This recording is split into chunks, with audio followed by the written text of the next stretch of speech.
कौन less reactive है। अब देखते हैं आगे how we are going to use their reactivities in the chemical reaction. Next we have is reaction of metals with water. हमने देखा कि जो मेटल्स हैं वो पानी के साथ रिएक्ट करते हैं और जनरली तो मेटल हाइड्रोक्साइड्स बनाते हैं, ठीक है, लेकिन कहीं पे आपको मेटल ऑक्साइड्स भी देखने को मिलती हैं, ठीक है, और साथ के साथ हाइड्रोजन गैस भी रिलीज होती है। अब हमने देखा फॉर एग्जाम्पल आपके पास सोडियम है, सोडियम को आपने पानी के अंदर डाला, तो जब भी आप कभी पानी के अंदर किसी चीज को डालते हो तो उसका, ये मैंने वाटर को ओपन फॉर्म में लिखा है, ठीक है, ताकि आपको पता लगे कि रिएक्शन होता कैसे। तो जब भी आप सोडियम को या किसी मेटल को पानी में डालते हो तो it reacts with hydroxide ion, इसको बोलते हैं हाइड्रोक्साइड आयन, ठीक है।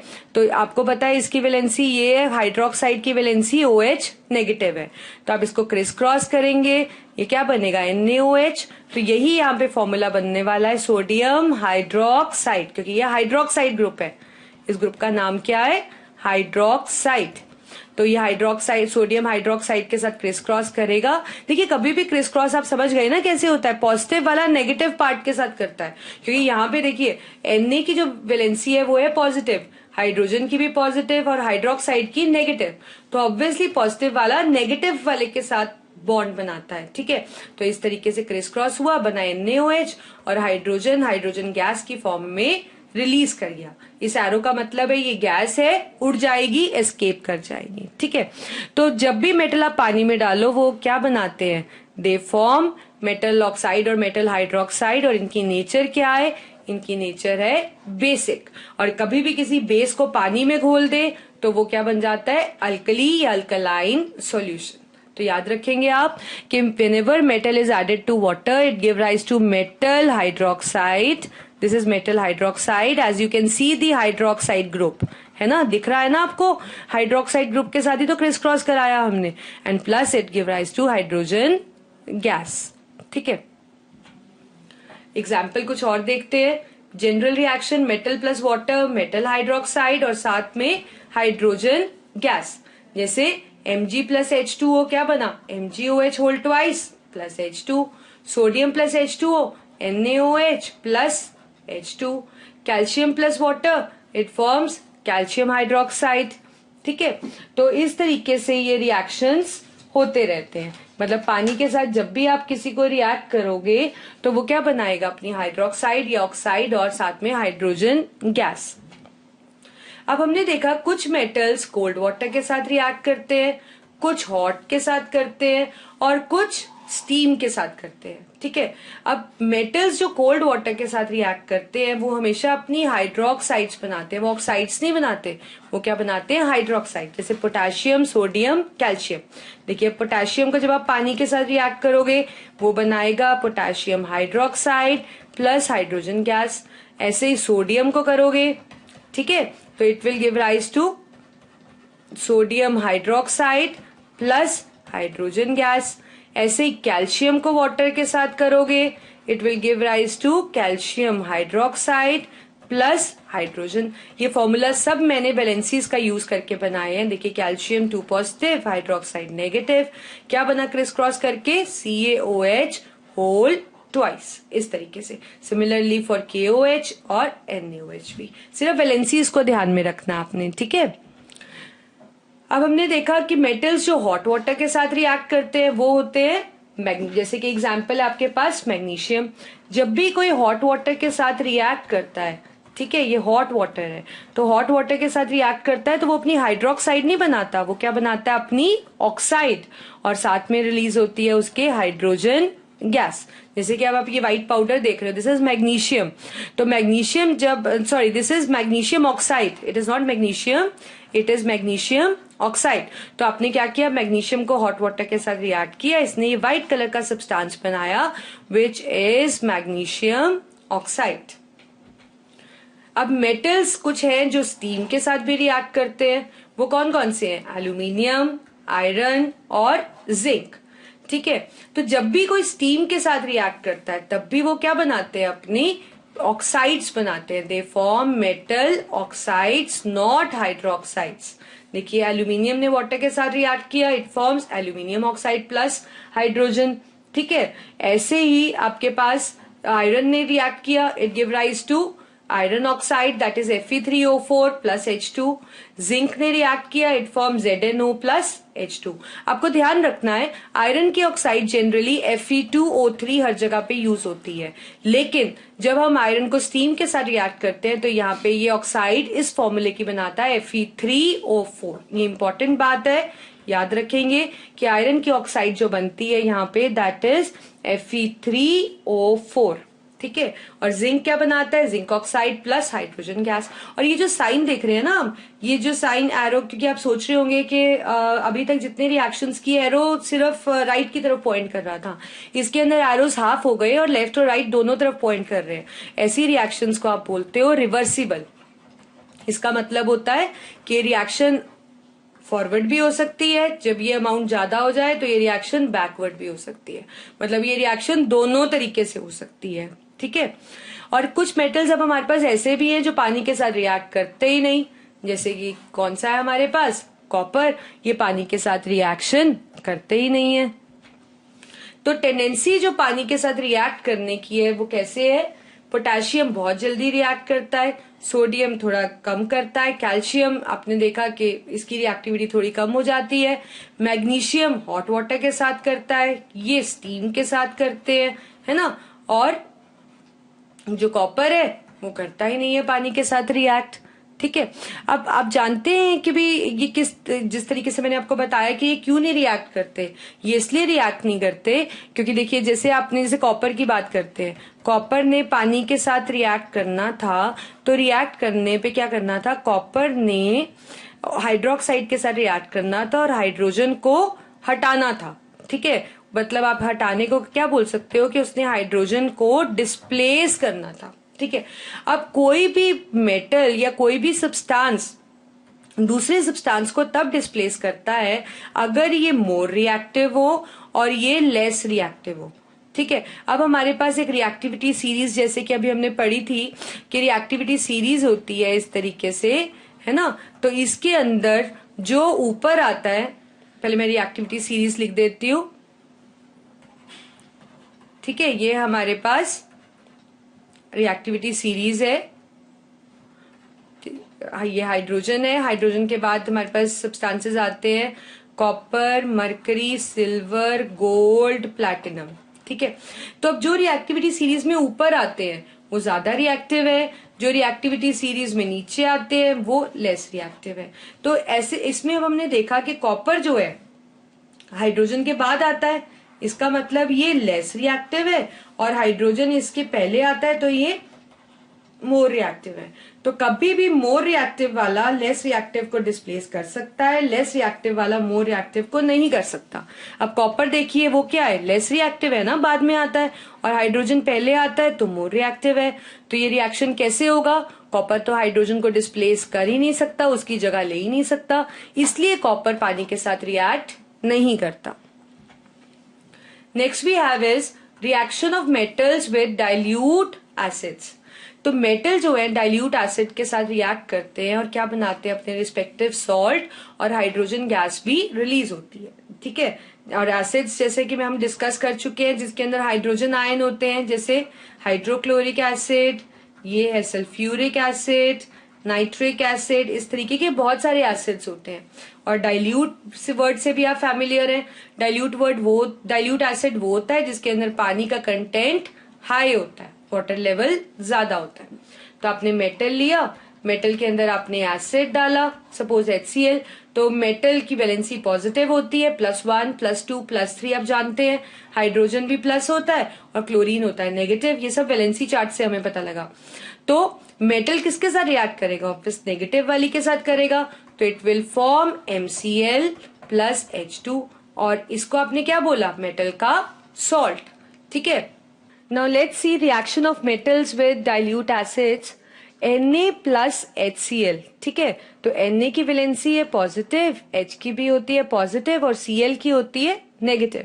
तो Na react with Cl and it forms NaCl plus hydrogen gas is released. ऐसे ही मैग्नीशियम जब सल्फ्यूरिक एसिड के साथ रिएक्ट करता है तो इसकी वैलेंसी होती है 2 पॉजिटिव, इसकी पॉजिटिव। सल्फेट ये पूरा एक आयन है जिसकी वैलेंसी होती है नेगेटिव। तो Mg किसके साथ रिएक्ट करता है? पॉजिटिव है तो ऑब्वियसली नेगेटिव पार्ट के साथ करेगा। ठीक है, तो जैसे आपके पास है ये Mg 2 पॉजिटिव और सल्फेट 2 नेगेटिव, क्रिस क्रॉस हुआ तो इट बिकम्स MgSO4। इसकी वैलेंसी 2, इसकी 2 कैंसिल तो it comes out to be MgSO4 magnesium sulphate. ऐसे ही कैल्शियम HNO3 के साथ कैसे रिएक्ट करेगा? It is going to react with nitrate. Calcium होता है 2 पॉजिटिव, NO3 होता है नेगेटिव, क्रिस क्रॉस किया, Ca ही रहने वाला है, NO3 जो नीचे लिखा होता है वो एज इट इज ही रहता है। इसकी वैलेंसी इसके पाव में तो it becomes 2 and this is CaNO3 whole twice, right. ऐसे ही जब आपने कॉपर को HCl के साथ किया तो हमने देखा कि रिएक्शन नहीं होगा। ठीक है, तो देखते हैं कि रिएक्शन क्यों नहीं होगा। देखिए, अब आपने देखा कि कॉपर को जब आपने वाटर के साथ रिएक्ट किया और कॉपर को जब आपने HCl के साथ रिएक्ट किया या कोई भी जिसके अंदर H आयन हो उसके साथ रिएक्ट किया तो रिएक्शन नहीं होगा। क्यों नहीं होगा? क्योंकि रिएक्टिविटी सीरीज में जैसे अभी हमने पढ़ा हाइड्रोजन के नीचे आते हैं कॉपर, मरकरी, सिल्वर, गोल्ड और प्लैटिनम। ठीक है, तो कॉपर हाइड्रोजन से नीचे आता है, इट इज लेस रिएक्टिव और comparatively hydrogen is more reactive. तो क्या इसका मतलब ये लेस रिएक्टिव है और ये मोर रिएक्टिव है? ठीक है, सिमिलरली यहाँ पे भी ऐसे ही ये लेस रिएक्टिव है, ये मोर रिएक्टिव है। आपको पता है कॉपर ने जब पानी के साथ रिएक्ट करना है तो it is going to react with OH, right. ऐसे ही इसने कॉपर के साथ करना है तो it is going to react with chlorine. तो दोनों ही कंडीशन में इसने हाइड्रोजन की जगह लेनी है, हाइड्रोजन को डिस्प्लेस करना है। और हमें पता है मोर रिएक्टिव वाला लेस रिएक्टिव को डिस्प्लेस कर सकता है लेकिन लेस रिएक्टिव वाला मोर रिएक्टिव को नहीं कर सकता।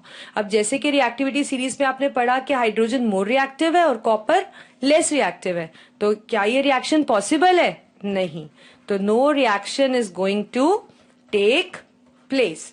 तो इसलिए आप बताओगे कि कॉपर इसलिए नहीं करता because copper is less reactive than hydrogen as shown in the reactivity series. So therefore it can't displace hydrogen, therefore no reaction take place, right. अब हमारे पास प्रॉपर्टी है reaction of metals with metal salt solution. ठीक है, suppose एक metal का salt है आपके पास, लेट इट बी, हम ऐसे ले लेते हैं MX, कोई मेटल का सॉल्ट है। ठीक है, इसको मैं M1 लिख देती हूँ और एक और मेटल है हमारे पास B दिया हुआ है, हम इसको B लिख लेते हैं। ठीक है, तो एक हमारे पास एक और मेटल है उसका नाम है A। ठीक है, तो अब हमें ये देखना है कि हम इस रिएक्शन के अंदर ये पढ़ने वाले हैं कि कोई मेटल किसी और मेटल के सॉल्ट के साथ किस तरीके से रिएक्ट करता है।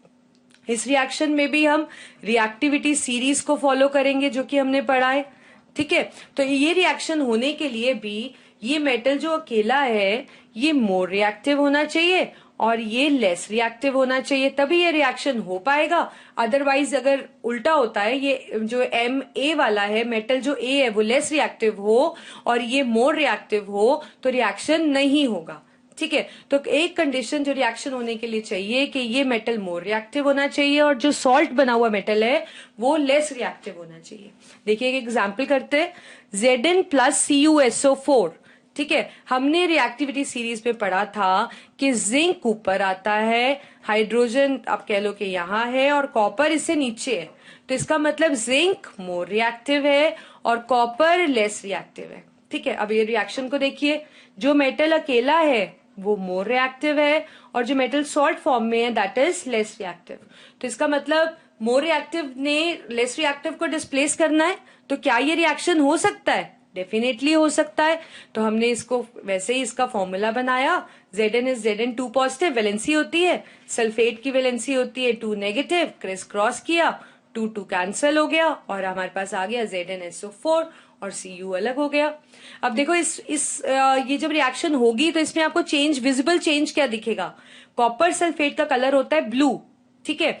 तो जब कॉपर सल्फेट में से कॉपर के आयंस जिंक डिस्प्लेस कर देगा तो ZnSO4 बन जाएगा। तो सॉल्यूशन ब्लू से क्या हो जाएगा, कलरलेस, क्योंकि ZnSO4 का कलर नहीं होता है। ठीक है।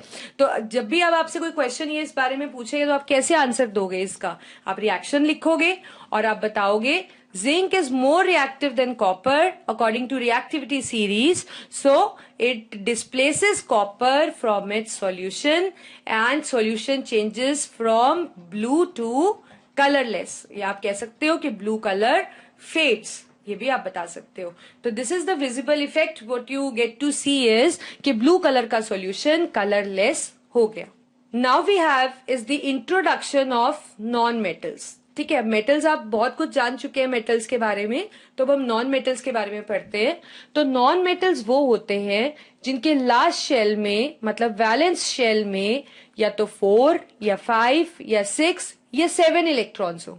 ठीक है, अगर इनके 4 इलेक्ट्रॉन्स होते हैं तो इन सबकी जो एक हमारे पास रूल होता है जो आप हायर क्लास में पढ़ोगे कि इनकी वैलेंसीज कैसी होती हैं। जैसे उसकी वैलेंसी क्या थी, वैलेंस शेल में 1, 2 या 3, तो वैलेंसी मैंने आपको बता दी थी +1, +2 या +3। ठीक है, इसके अंदर जो वैलेंसी होती है वो 8 में से माइनस करके होती है।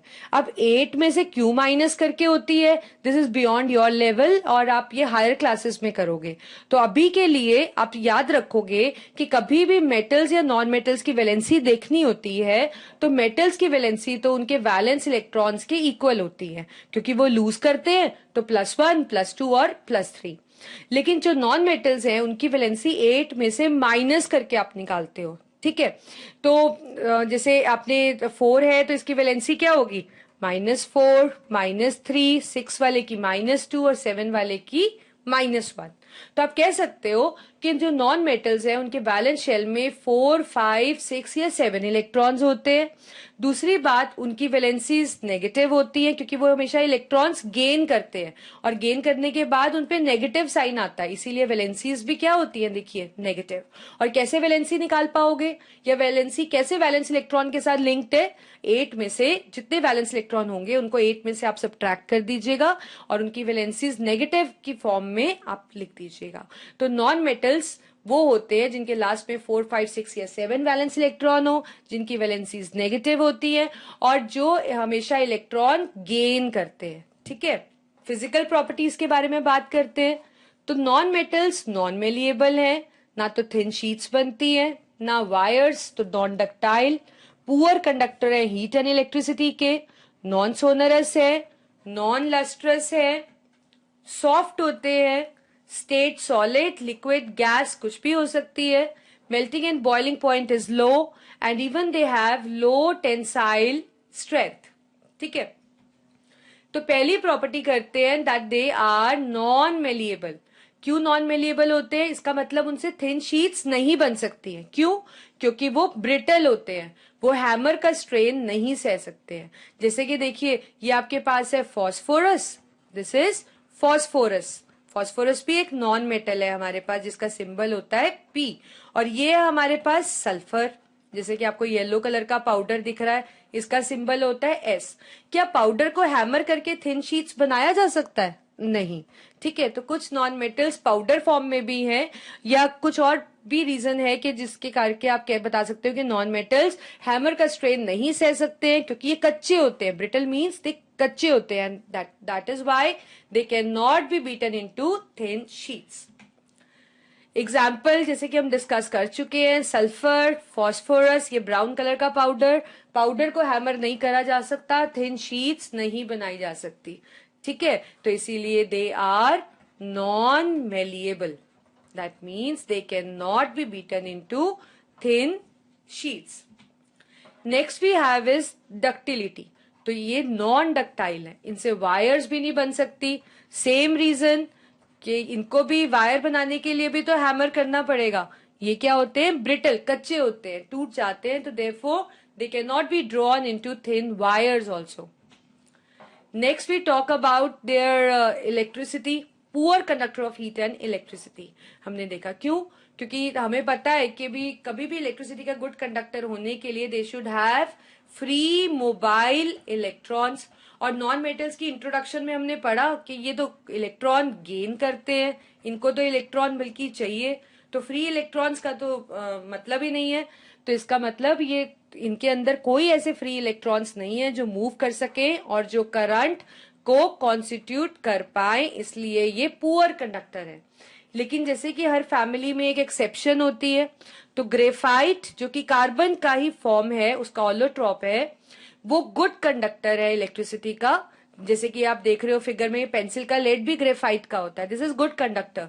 क्यों? क्योंकि इसका क्रिस्टलाइन अरेंजमेंट जो है, इसका जो स्ट्रक्चर है इंटरनल, वो इस तरीके का है कि उसमें इलेक्ट्रिसिटी कंडक्ट हो जाती है। Next is when they are hit, do they produce sound or not? So they are non-sonorous.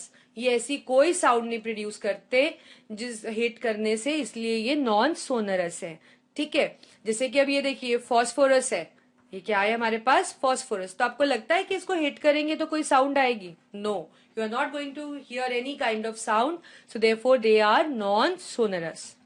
Talking about their lustre, so हमने देखा कि they mostly exist in the form of powder और gas.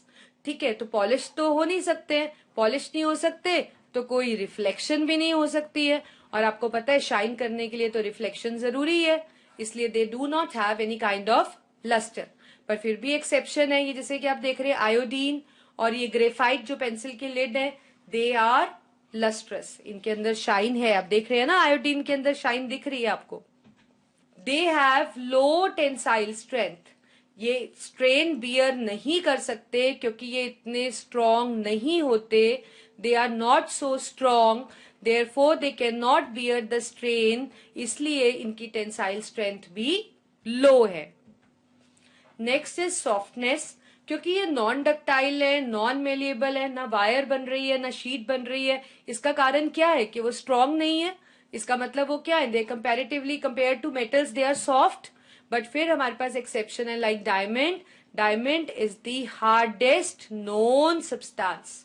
Figure में आप देख रहे हैं ना डायमंड को, and you also know diamonds are girls best friends, right? So जो डायमंड होता है, it is very hard and very beautiful also, you know that. तो अगर हम इसकी बात करते हैं नॉन मेटल्स की, तो they are soft except diamond which is hardest known substance.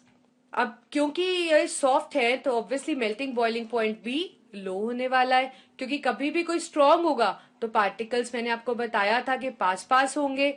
इसका मतलब ये सॉफ्ट है तो पार्टिकल्स इतने पास पास नहीं है इसके अंदर। अब पास पास नहीं है तो इसका मतलब हीट, और हीट आप कह सकते हो कि भी जो है हमें लेस देनी पड़ेगी इसको मेल्ट या बॉयल करने के लिए।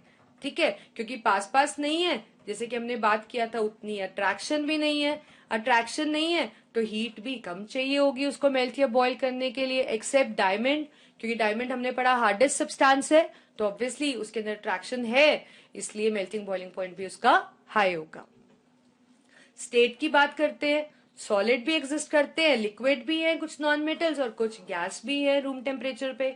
जैसे फॉस्फोरस आप देख रहे हैं, पाउडर है, ये सॉलिड है, एग्जिस्ट करता है। तो बहुत सारे सॉलिड्स नॉन मेटल्स आपको मिलते हैं, लेकिन लिक्विड सिर्फ एक ही है, दैट इज ब्रोमीन। ये क्वेश्चन पूछा जाता है आपसे, name the non metal which is liquid at room temperature, so it is only one non metal, that is bromine. Gases भी हैं कुछ, जैसे कि फिगर में आपको नाइट्रोजन गैस का सिलेंडर दिख रहा है, तो it is filled with nitrogen gas. तो मतलब स्टेट सॉलिड, लिक्विड, गैस, तीनों में एग्जिस्ट करते हैं नॉन मेटल्स। सॉलिड जैसे कि हमने बात करी अभी, फॉस्फोरस, सल्फर और भी बहुत सारे। लिक्विड सिर्फ एक है, ब्रोमीन। ठीक है, गैसेस नाइट्रोजन, ऑक्सीजन और भी बहुत सारी नॉन मेटल्स हैं जो गैसेस हैं। Now we are going to start with the chemical properties of non-metals, in which we are going to see their reaction with oxygen and reaction with water and reaction with dilute acid. This you know is a non-metal. अब तो आप इसको identify कर सकते हैं, what is it? This is sulfur. Right तो अब हम देखते हैं कि जब हम इनको ऑक्सीजन, पानी और डाइल्यूट एसिड के साथ रिएक्ट करते हैं तो रिएक्शन कैसा होता है। तो reaction of non metals with oxygen, जैसे कि हमने बात करी थी कि ऑक्सीजन के साथ कोई भी रिएक्ट करता है अपनी ऑक्साइड्स बनाता है, तो ये भी नॉन मेटल ऑक्साइड्स बनाते हैं। Non metal plus oxygen form non metal oxide. ठीक है, अब नेचर क्या है इनकी? नॉन मेटल ऑक्साइड एसिडिक होती है नेचर में, ठीक है, मतलब ब्लू लिटमस का कलर रेड करती है। मेटल ऑक्साइड बेसिक थी, वो रेड लिटमस को ब्लू कर रही थी। नॉन मेटल ऑक्साइड एसिडिक है, ब्लू लिटमस को रेड कर रही है। कुछ मेटल ऑक्साइड्स बनाते हैं, जैसे carbon plus oxygen carbon dioxide, sulphur plus oxygen sulphur dioxide, right. Nitrogen plus oxygen, nitrogen is a non metal which form variety of oxides. NO2 भी होता है, इसका NO भी होता है, N2O5 भी एग्जिस्ट करती है नेचर में, N2O3 भी। देखिए कितनी सारी ऑक्साइड्स नाइट्रोजन की हमें मिलती है। क्वेश्चन आ सकता है आपको, एक ऐसा नॉन मेटल जो वेराइटी ऑफ ऑक्साइड्स बनाता हो, तो वो कौन से है? नाइट्रोजन। ठीक है, तो जैसे कि अब हमने बात करी कि जो नॉन मेटल ऑक्साइड्स हैं वो नेचर के अंदर एसिडिक है। ठीक है, मतलब ब्लू लिटमस को क्या करती हैं? They turn blue litmus red. जैसे कि एग्जाम्पल आपके पास एक और है, कार्बन डाइऑक्साइड। ऑब्वियसली हमें पता है एसिडिक ऑक्साइड्स होती है ना। और स्ट्रक्चर ये आप देख सकते हो, ये कार्बन डाइऑक्साइड का स्ट्रक्चर है जिसको आप हायर क्लास में करोगे, एंड ऐसे एग्जिस्ट करती है ये गैस। अब कुछ नॉन मेटल ऑक्साइड्स हमारे पास न्यूट्रल भी होती है। न्यूट्रल का मतलब ना एसिडिक है ना बेसिक है। कौन कौन सी है?